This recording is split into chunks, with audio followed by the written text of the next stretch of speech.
भूतिया खेल, आखिरी चाल। खेल सिर्फ बच्चों की चीज नहीं होती। कुछ खेल ऐसे होते हैं जो खेलने वालों की जिंदगी का आखिरी खेल बन जाते हैं। क्या आपने कभी ऐसा खेल खेला है जिससे निकलना नामुमकिन हो? आज की कहानी में हम आपको एक ऐसे ही रहस्यमय खेल से मिलवाने जा रहे हैं जिसे खेलने के बाद कोई वापस नहीं लौटता। स्वागत है आपका एंथॉरर पर, जहां डर की हर दहलीज आपको नए अंजाम तक ले जाएगी। चलिए शुरू करते हैं आज की खौफनाक कहानी। कहानी शुरू होती है राज, सिद्धार्थ, नेहा और पायल। ये चार दोस्त बचपन से साथ हैं, हमेशा नए रोमांच की तलाश में रहते। एक दिन कॉलेज की लाइब्रेरी में उन्हें एक पुरानी किताब मिली जिसका नाम था आखिरी चाल। किताब बहुत पुरानी, धूल से ढकी। उसके पहले पन्ने पर लिखा था, इस खेल को खेलने से पहले सोच लो, क्योंकि यह आखिरी खेल साबित हो सकता है। नेहा ने मजाक में कहा, यार ये तो डरावनी फिल्मों जैसी लग रही है। सिद्धार्थ हंसते हुए बोला, अरे ये सब सिर्फ कहानियां होती हैं, हम इसे खेलते हैं, देखेंगे कि असल में होता क्या है। किताब में दिए नियमों के अनुसार खेल खेलने के लिए आधी रात को 4 मोमबत्तियां जलाकर एक शीशे के सामने बैठना था। उसके बाद हर खिलाड़ी को बारी बारी से एक चाल चलनी थी, और अगर किसी ने खेल बीच में छोड़ा तो वह गायब हो जाएगा। बस इतना ही।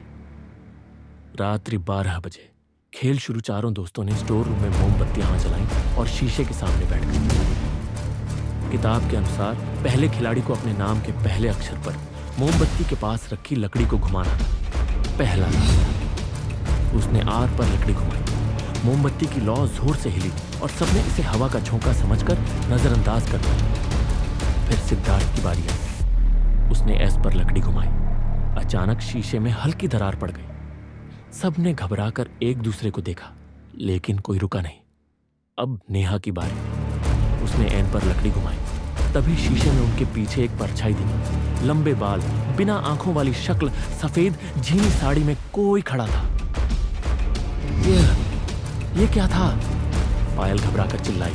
लेकिन अब खेल छोड़ नहीं सकते थे, वरना किताब के मुताबिक खेलने वाले गायब हो जाते। पायल ने जैसे ही पी पर लकड़ी घुमाई, मोमबत्तियां बुझ गईं और कमरे में अंधेरा छा गया। अब शीशे में सिर्फ एक ही परछाई दिख रही थी। 4 लोगों की जगह सिर्फ 3 लोग। राज कहां गया? नेहा कांपती आवाज में बोली। राज गायब हो चुका था। शीशे में राज की जगह वह भयानक आकृति थी जिसने धीरे धीरे अपना सिर घुमाया। उसकी आंखों की जगह सिर्फ गहरे गड्ढे थे और होंठ एक अजीब सी मुस्कुराहट में फैले हुए थे। तुम लोगों ने चाल खेल ली, अब यह खेल तुम्हारा है। एक गूंजती आवाज कमरे में भर गई। नेहा ने डर के मारे किताब को बंद करने की कोशिश की, लेकिन किताब उसके हाथ से चिपक गई। उसमें लिखा था, हर चाल के बाद एक खिलाड़ी खेल से बाहर होगा जब तक आखिरी खिलाड़ी न बचे। सिद्धार्थ कांपता हुआ बोला, हमें यह बंद करना होगा। अब बंद नहीं हो सकता। वह भूतिया परछाई बोली, तुम्हारी आखिरी चाल बाकी है। नेहा ने रोते हुए किताब फेंक दी। हमने यह खेल क्यों खेला? अचानक जोर से दरवाजा खुला और राज की चीख गूंजी। अब शीशे में सिद्धार्थ गायब हो चुका था। अब सिर्फ नेहा और पायल बची थी। नेहा कांपते हुए बोली, बस एक आखिरी चाल बची है। अगर हमने यह खेल पूरा कर लिया तो क्या हम बच सकते हैं? पायल ने कांपते हाथों से लकड़ी उठाई और आखिरी अक्षर पी पर रखी। अचानक कमरा एक भयानक चीख से गूंज उठा। शीशा जोर से चटक गया और एक काली परछाई कमरे में फैल गई। सुबह हॉस्टल के लोग जब स्टोर रूम में पहुंचे तो वहां सिर्फ एक टूटा शीशा और किताब पड़ी थी। नेहा और पायल भी गायब हो चुकी थी। किताब अब भी वहीं थी, लेकिन अब उसके पहले पन्ने पर नया नाम जुड़ चुका था, आखिरी चाल। खेलने के लिए तैयार हो? कुछ खेल सिर्फ खेलने के लिए नहीं होते, बल्कि किसी को फंसाने के लिए बनाए जाते हैं। आखिरी चाल भी एक ऐसा ही खेल था जिसे जिसने भी खेला वो उसका हिस्सा बन गया। अगर आपको कभी कोई पुरानी रहस्यमय किताब मिले तो सोच समझकर पढ़ना, क्योंकि क्या पता अगली बारी आपकी हो। आपने यह कहानी सुनी एंथॉरर पर।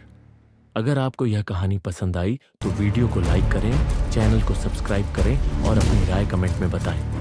अगली बार फिर मिलेंगे एक नए डर के साथ। समाप्त।